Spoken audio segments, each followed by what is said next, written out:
Welcome to Exhausted Sparrows Unite. I'm your host, Krista Jones, along with my co-host today, Chauntel Shaffer and Tom Morel. And oh boy, we are talking about something that affects about 70% of the population.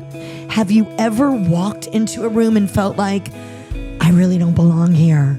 Like everyone has it all figured out and you're just faking it, hoping that nobody's gonna notice. Maybe it's your first big promotion, a major life change, or just an ordinary day when the voice in your head says, you're not good enough. That's not just insecurity, people. That has a name, and it's called imposter syndrome. It's a quiet thief. It steals your confidence. It minimizes your success, and it convinces you that you are a fraud. But the truth, oh my gosh, guys, you are not alone and you are not failing. You most certainly are not an imposter. In today's episode, we're going to peel back all the layers on this. We're going to talk about where it comes from, how it shows up, because you might be like, oh my gosh, that's what that is. I didn't even know the name for it. Most importantly, we are going to tell you how to push back. We're going to tell you how to fight it. And we're going to tell you how to live your best life ever. With my two co-hosts today that are shaking their heads and they're like, and in the background, like I am speaking some gospel. Here we go, ladies and gentlemen, Tom and Chauntel, welcome to today's podcast where I feel like we are going to get into something that so many people struggle with. And so many people didn't even know the name. Yeah. Like, what is that? I didn't know the name. Tom has been talking about this for months. Tom has been saying for months, let's do it, let's do it, let's do it. And I'm like, I don't know. I don't think it affects me. And then I'm like going through some stuff and I'm like, oh, maybe it affects me a little bit. And here we are talking about imposter syndrome. And can I say this morning when I woke up, I was all excited to do this podcast. And then I was like, I don't know anything about this. I'm not an expert in this at all. I'm not credentialed. I don't have a PhD. I've never written a book about this. It's never been diagnosed. Who am I? What am I doing here? Why am I'm going to drive here and make a fool out of myself because I'm going to go like, yeah, I've got imposter syndrome. And then what? And then have nothing else to say. I got nothing else to say. That's it. See You you later. already were talking yourself out of a podcast, feeling like you're a fraud, which is part of the definition of imposter syndrome. It's not just a diagnosis. It's like this psychological pattern that we get ourselves into. It's an all the time thing. And it's experienced a lot of times by high achievers. See, I don't think I'm a high achiever. Oh, you are. See, that is not true. I want to talk briefly about Tom, since Tom Tom and I go way back to our radio station days. Part of the reason we wanted to do this podcast together, we've always worked amazingly well together. And, he used to do a lot. We were with iHeart radio stations. We were with radio stations before that. And he held a lot of hats at all of these. You've always been a high achiever. He's had to do all of the commercials at our radio stations for 9 different stations. So, he's working now with a car dealership. He does social. He does everything. So one, you are absolutely a high achiever. So stop. You set the bar very hard for yourself. And when you don't hit that bar, you then beat yourself up. So you're absolutely a high achiever with imposter syndrome. It's like a self-fulfilling prophecy though. So if I tell myself that, hey, I'm not a high achiever and then I don't achieve, I'm like, see, I told you, Mm-hmm. But to your point about like in radio, I felt that very quickly when I joined the team at Clear. It was Clear Channel at the time, and now it's iHeart. But I came from a small mom and pop radio station where I did all the jobs, everything. I worked in sales even a little bit, so I did all the jobs. And then the opportunity came to be the production director, the creative services director at the Clear Channel stations, where we had 2 stations at the other place, and now I'm going to a place that has 9 stations. And I was the creative services director. I was in charge of 2 individuals who were I don't want to say under me, but they were in my responsibility, and they were both at least 15 years my senior. I was a 25-year-old, right? Green pea, and here are these guys who have. I mean, one of the guys was in radio since the 80s, and the other guy was in the radio in the 90s, and they both knew probably way more about this stuff than I did. and here I am, I'm the one who's in charge. Well, that creates an Yeah. imposter syndrome too, right? That whole entire, the way that all put together, like that's the brewings for imposter syndrome, because already you're saying, oh my gosh, they've got more experience. They're older. How are they going to take direction from somebody that's younger? So like you're already going into a job with all of this stacked against you. Yeah. So that didn't help. It didn't help your imposter. So I can completely relate. And even in the job that I'm in right now, you know, I don't always feel like I'm the most competent person in the world. I don't always feel like I'm the most productive person in the world. If I'm being honest, you know, sometimes it doesn't, I feel like I could always be doing more. If there's a minute where where there's downtime, I'm like, okay, any minute now, manager's going to walk in and go, Tom, what are you doing? And so I got to look busy. I got to I got to fill my time with stuff all the time. So it's an internal mechanism that is inside. It's not something that's external necessarily. Like you said, to your point, it's not necessarily the truth on the outside, but it's what I feel or look like on the inside. And you know, in preparing for this, because I did have to do a little bit of research on this, even though I live this. I found a lot of the symptoms or the causes of the triggers, if you will, for imposter syndrome are internalized. I haven't internalized the external credentials that I have. Does that make sense? Mm-hmm. So that was one major part of it.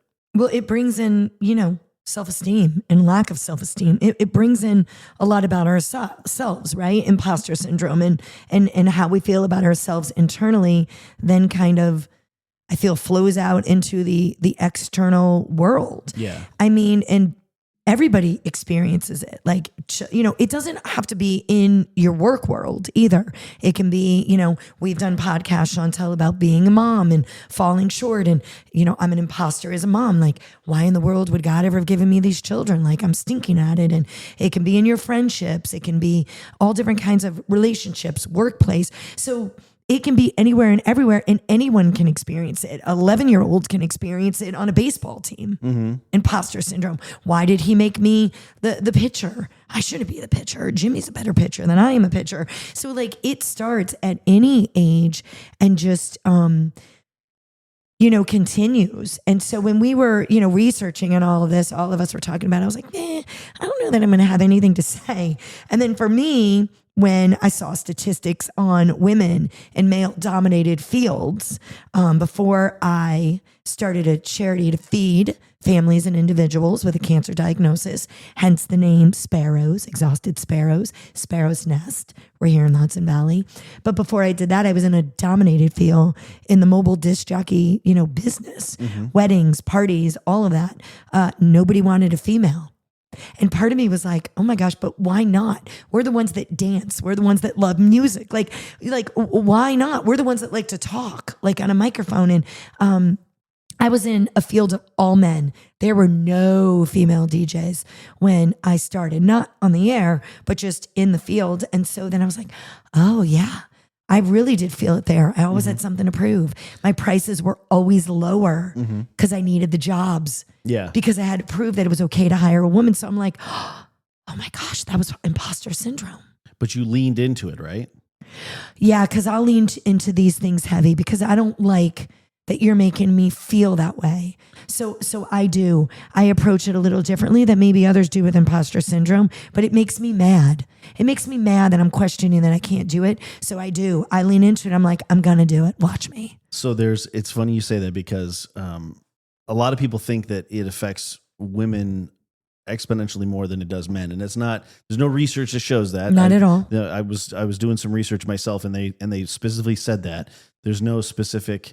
It affects women X% more than it does men.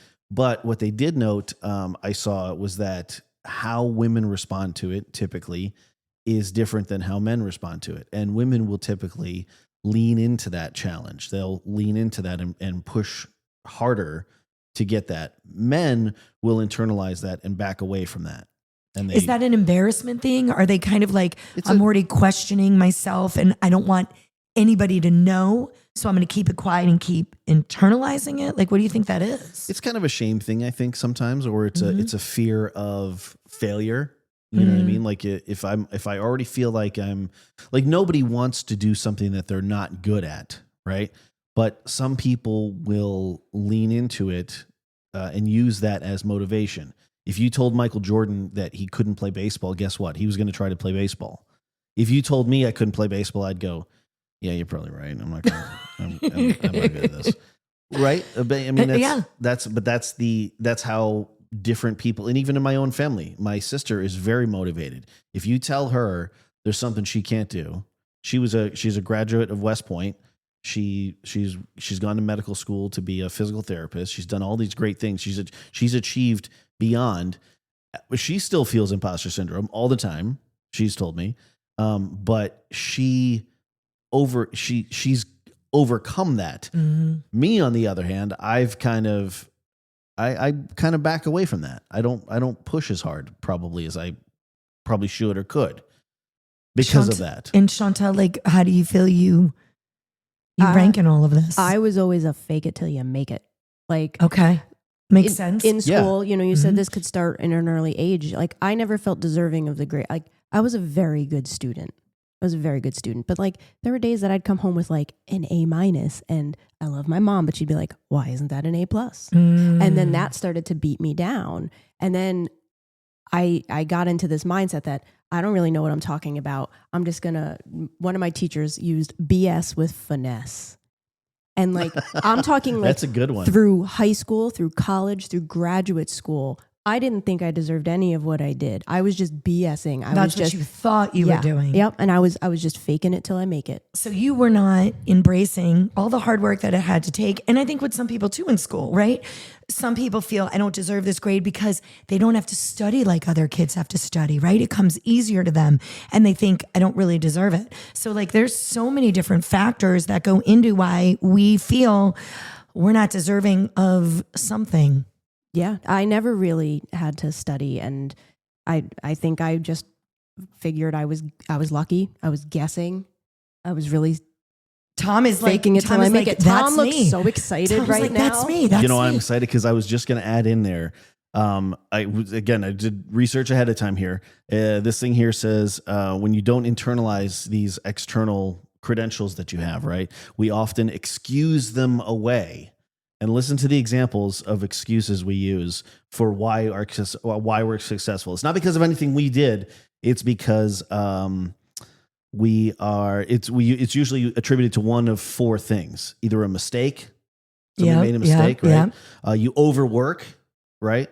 Or you have some sort of relationship, like, oh, I knew I got the job because my friend Jimmy helped me out, right? Right. Or you got lucky. So you're not ding, ding, ding. giving yourself that pat on the back because you're feeling I got the easy way out. I wasn't really deserving. Something happened where I got what I got. So whenever somebody, I can hear myself saying this in the past when someone's like, "Man, Tom, you've done all these great things, like blah blah blah. What? How did you get there?" And my first thing is always like, "Man, I got really lucky. I was in the right place at the right time. I got really lucky." And I always say that it comes from a spot of like trying to be modest, humble. Because Yeah. even like when I just said like, someone said to me, "Oh, Tom, you're so awesome." I sound like such an idiot when I say that to myself. Right. When I hear myself saying self-aggrandizing things like that, I'm like, "What, did you just say that out loud, Tom?" But that happens. People say those things. And then I'm always like, I was really lucky. I knew a guy and then, they hired the wrong person and this guy got fired. So I just kind of jumped in and no, I worked my tail off to get to those positions and I'm a really smart person. And that's hard for me to say out loud. Yeah. It's hard for me to internalize those things. I feel that way with the charity. All the time when somebody goes, "Oh my gosh, and look what you created," I immediately deflect and I immediately say, "It's the community." Yeah. I couldn't do what I did without the community. Like, because it is weird and it doesn't sound good to go, yes, thank you so much. And I did all this. And Right? because there are a lot of people, honestly, that had to get behind that. And one of my girlfriends, like months ago, goes, gosh, Krista, just say thank you.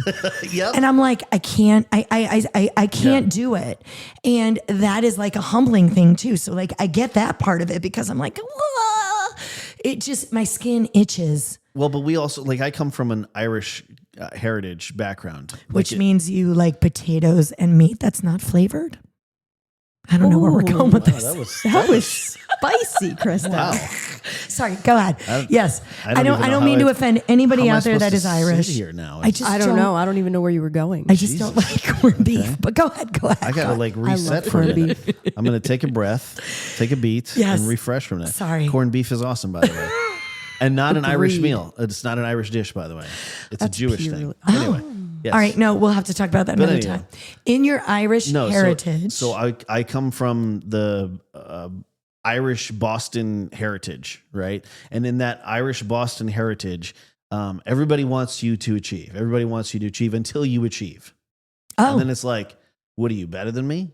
I'm serious. This is how that. I don't know. Right? I don't know So- what that heritage does. Okay. That's what that culture is there. Oh. Is very much like, hey, Oh no. we want you to be good, but not too good. We want you to be achieved, but not too. We don't want, because listen, it's a competition. We need to be equal. We're all still in the same boat here, right? Like we're all still on even footing here, right? Like you're not better than me just because you went to Harvard. You're not better than me just because you Right. make more money or you worked really hard. You So know what I maybe mean? push down some of that. Like don't that's- brag about. Yeah. Right. That's what I mean. So there is a bit of that. So like you said, the way it manifests though is you work harder than you probably should, and you you don't ask for things Mm-hmm. that you might deserve. For example, like raises or for promotions.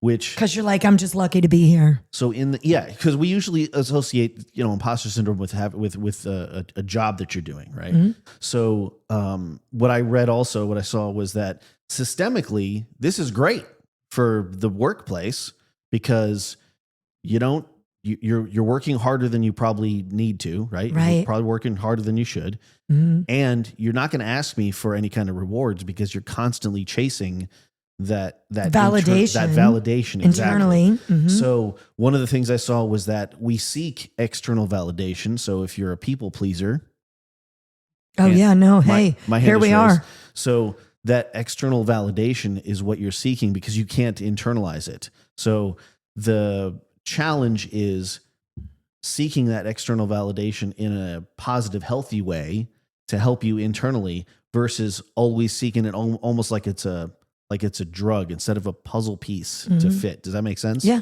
because really you have to deal with internally what's going on. Yeah. Right. In order to make it all right. And there's plenty of signs of imposters. There's plenty of types of imposters. So if you're listening and you're like, I don't think this relates to me at all. There's the perfectionist, Oh boy. the perfectionist imposter. I'm not looking at either of you right now. No. Okay. That sets their standards really, really high. Okay. And then they don't want to fail. Okay. Right? There's the expert who never feels that they're ready enough. Okay. They've always got to research more. They've got to know more. They've always got to be up so that they're ready. There's the soloist who won't ask for help at all.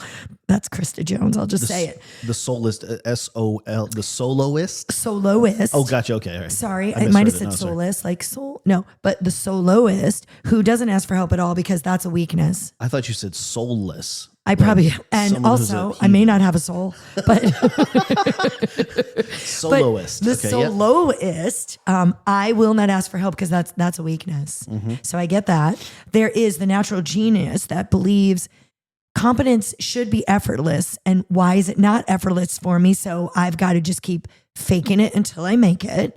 And then there's the superhuman that just pushes to excel at every single role because that's what they're supposed to do. Yeah. See, I feel like I'm what was the second to last one there? You feel like you're the natural genius that believes competence is supposed to be effortless. So inside you're always struggling because you're always feeling you got to make it look effortless. Like, why isn't this easy? Yeah. Yeah. And then you've got to fake it till you make it. Yeah. That's how I feel. Like I'm not the perfectionist because I don't try to achieve perfection. Me neither. I mean, we all do in some regard, when you have a craft that you really enjoy, but I think the natural, what was it again? The natural genius the is natural you. genius is me. Yeah. Chauntel, what are you feeling? I think I'm a mix between the perfectionist and the natural genius and the soloist. I don't really ask for help. Right.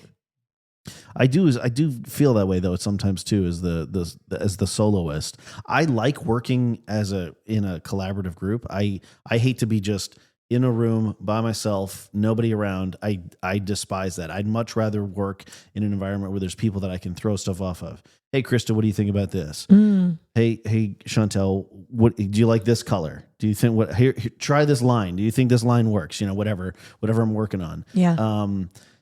I'd rather be in that scenario, but I can understand also too, like I want it done the way that I want it done. And I'm not going to ask anybody else how I want it done. I'm going to do it. And that's, you're very complicated, Tom, in your mind. I can't imagine. Yeah. my wife thinks I'm simple. My there. wife thinks I'm simple-minded, but there's a lot of conflict. There's a lot of complex stuff going on up here. Chauntel and I yesterday, I said to her, can you come in my room? And she was working here. And it was nice to just have her presence here.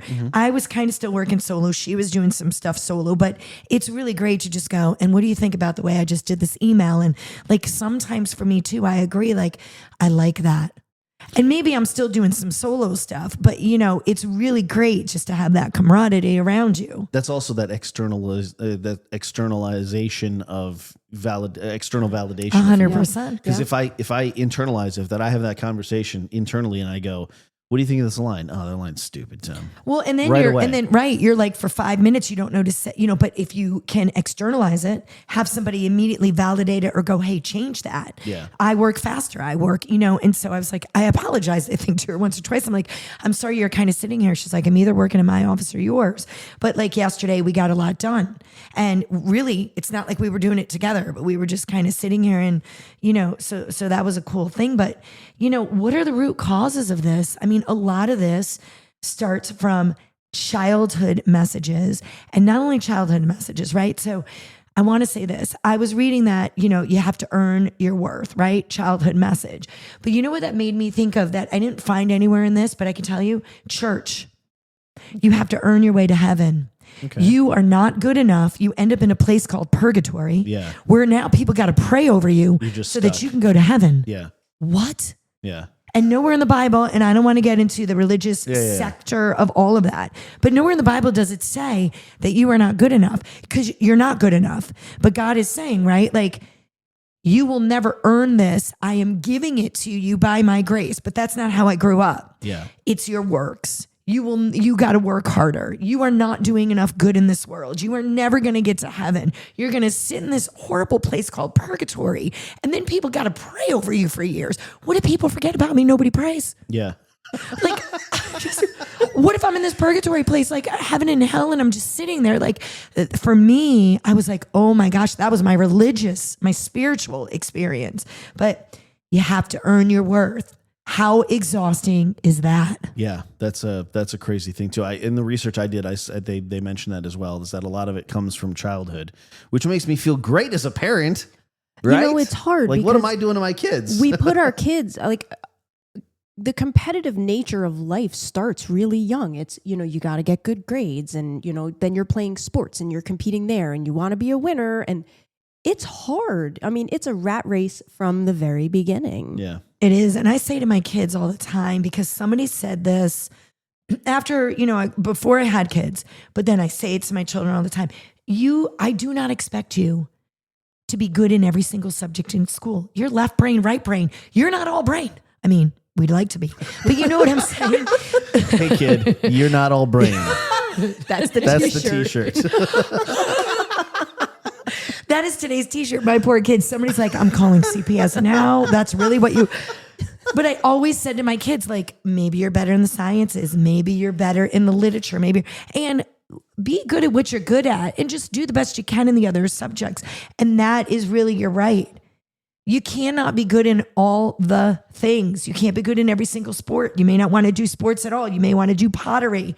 You might be great in cooking. Like, why do we need to be good in all the things? And we put our children in these situations where they flounder because that's what they're doing. They're internalizing. And our comments, you're a coach. Yeah. You know what some parents are saying. Yeah. You hear it. Yeah. Like, let's as parents be careful about what we're saying to our children. Like, why didn't you catch that ball?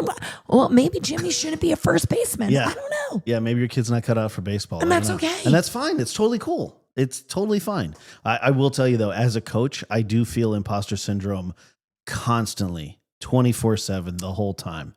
But I feel like it helps me be a better coach Because you'll push through that. I will push through that, but it is hard. I will have some come to Jesus moments with my wife where I literally have to tell her like, what am I doing here? And she has to tell me, Tom, you know what you're doing here. You've got this, you've coached our son who's great at baseball. You've done this, you've done that. And yeah, you were never good at baseball. She always throws that in. She doesn't. No. I'm just kidding. She doesn't throw that in. She doesn't want you to get too inflated. Maybe that's the T-shirt. No. I'm saying you were never good at baseball. She doesn't say that. I hear that in my own head when she says that. Because imposter syndrome. But that's exactly right. I don't have the credentials. I didn't play college baseball. I didn't play high school baseball. I don't have those credentials. But I've done the research and done all the things and gotten all the knowledge to help somebody else do it. But wait, can I say something here? Because my husband's also a coach for football. Yeah. Coaching is way more than what happens on that field. It's about making them into amazing men, kind human beings. We talked about that on an episode. Right. Not sore losers. Yeah. Like all of that goes into it as well. Yeah. There's so much more than just that in your job, as a mom, in your coaching, all of that stuff. But even just the teaching of the baseball itself, I kind of feel like that sometimes, that the questions come up like, is this real? Like, is this really how we should be teaching this? Is really like, what do you know? We watched a video on YouTube. What do you know? And it's hard to feel like that constantly. Yeah. Let's be honest. Yeah. 10% of parents out there are really cruddy to coaches. Yeah. Yeah, they are. I'm not trying to be mean, and you may have none on your team, but I'm in the stands incognito. A lot of people, I don't let them even know that I'm his wife, and I hear stuff and it makes me mad. Yeah. Like, oh my God, I hear stuff and I think my husband volunteers. Yeah. Shut up. And what are you teaching your own children if you're going back and then complaining because Johnny didn't get in the game, which is, of course, listen, this is a whole nother issue. It's a whole other but at the end of the day, you are a volunteer, Tom. You are doing the best that you can. Parents that don't like that can just get off your team. Yeah. And don't ever feel like an imposter in that. You're great at what you do. Yeah. And I've really had to internalize that by telling myself, listen, I'm making the best decisions that I can. Yeah. I'm not an expert at this. You're right. 100%. This is little league baseball though, guys. But you are a dad showing up for countless free hours to help children that aren't even yours. I'm doing the best that I can.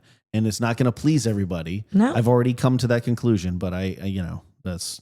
So then I guess the big question here as we wrap up here, I guess, is, so now what? Now what? We know what kind of is. tools? We know what it feels like, but what are we going to do about it? Well, we have to name it. Right. So now you have the awareness. Now you know that this imposter syndrome can be a million different things. And you're like, oh, wait, I do experience that in some area of our life. So awareness is the first step. And it's 70% of people that feel this way. It is. It's not like a small percentage. This is most of the people that are experiencing this. And a lot of them are just coping with it silently. They're not telling you about it because sometimes they don't know what it is. We're trying to put a name on it so that at least you don't feel alone. You know what I mean? And I think we say this in a lot of the episodes that we do, tracking your success, right? Mm-hmm. Just write it down. Write your wins down every day. Your win could be that you got through the task that you put up there. Your win could be that there was a project and you made the deadline. Your win could be whatever it is. Track that. Just write that down so that at the end of the day, you can go, oh, I did accomplish this. All right, I did get this done, right? I mean, that's part of it. Yeah, you have to internalize the external. Well, and that brings us to talking about it. You should talk about it to your peers, to your mentors, other employees, to your boss, whoever you need to talk to about it. Like, I don't feel like I'm doing a good enough job here, so that your boss can be like, what? Yeah. Are you kidding me? Like sometimes, and honestly, for me, that is a great thing. I had an employee, sometime last year say, I feel like maybe I'm not doing a good job. But for me, that brought me awareness so that I try to send a text to everybody, or I'll try to, because you're not feeling that. So what can I do to help validate that? Can I tell you immediately when you said that the reason I laughed there is because my fear is that my boss is going to go, you're not doing a good job. He's validating my internal non-validation. That's a fear. Ladies and gentlemen, we have not arrived. Just because we're talking about these issues does not mean we've mastered them. As Tom right now is struggling through the podcast about why his boss will say, you're not good enough. And you know that if you really talk this out and talk this through in your head, your boss would have let you go if you weren't good enough. Correct. And if you logically go through this, because we talked about anxiety in one of our episodes, logically, that's what this is, internal anxiety. Logically, you are great at your job, or your boss would have replaced you. Maybe. Oh, no. Oh, stop. Listen, we have to go back to the podcast of taking a compliment. Yeah, we have a lot of great podcasts. That's a a lot big of episodes. One. When somebody tells you you're doing a good job, or, back in my middle school days, this is a great report, Chauntel. Like, I should have gone, yes, it is. Thank you. That was all me. Yes, you should have. And it's all this internal, it boils down to self-confidence. It really is hard. It boils down to living in a world where you can be confident and not feel that you're being braggy. Mm-hmm. Say thank you. Because thank you. Okay. Thank you. It's hard. For me, the hardest is parenting. Like when people tell me I have great kids, I don't want to be like, yeah, I know they're great. I'm like, or I don't want to take credit for that. Yeah. I'm like, they're their own people. Yeah. But I have to accept that I did put work into you are responsible making for it. them the people they are. And I need to say thank you instead of being like, they were born that way, because they weren't. And at home, no. Yeah. Failures. Reframe that word. It's not a failure. This is all growth, right? Yeah, learning. So as you're doing something and you don't do it well, you're going to redo it. You can't do everything well, and you certainly can't do it well the first time. And every time you do it, you learn and you get better and you get better and better. And then therapy, that's something like that we should talk about, because, these are patterns that are created many times at a young age. And a lot of times you can and should use therapy in order to kind of scoop that up and get that out. Yeah, and learn more about yourself. Yeah, for sure. But the thing is with the therapy, and this is something that I saw in the research as well, is that unfortunately, imposter syndrome is not an actual pathology. It's not listed in the IDBM or whatever book they use. It's not the IDBM. What is it? What do they call it? The DSM. The DSM. That's what it is. I don't know what either of you are talking about. Diagnostic and Statistical Manual. Thank you. And I don't know what version we're on at this point. It's something 4 like or that. 5 or something. So it's not a recognized pathological disorder. So a lot of therapists have not learned about it or been trained in that. So if you do go speak to a therapist about it, specifically about this, you need to ask, hey, are you trained in this? What do what are your thoughts on this? Blah, blah, blah. Find out more, because not everybody is trained specifically to find this. No fault of their own. It's just, it's not in the clinical sense. It's not it's not a clinical pathology. So. Right. So now we know what it is, and now we know what we can do. We're all better then, right? Tom's not better. Tom is not better. I'm not better. T-shirt. But I'm working on it. Better I'm now. working on it. That's all that matters. Oh, ladies and gentlemen, you are not a mistake. You were created wonderfully and uniquely for your own purpose. Whatever it is that you are walking out, you didn't stumble into your success. You earned it. Say that to yourself over and over. I've earned this. I've earned this. I've earned this through grit and growth and late nights and courage that others may see or may not see. And guess what? That shouldn't even matter. So the next time that your inner critic says to yourself, you're not enough, I hope that you remember today's truth. Of course you are enough. You're not alone. You're not a fraud. 70% of people end up experiencing this. You are exactly where you're supposed to be, and you're going to get through it. You just need to keep showing up for yourself, right? As you are. It is not failure. It is growth. The world does not need you to be perfect. The world just needs the best version of you.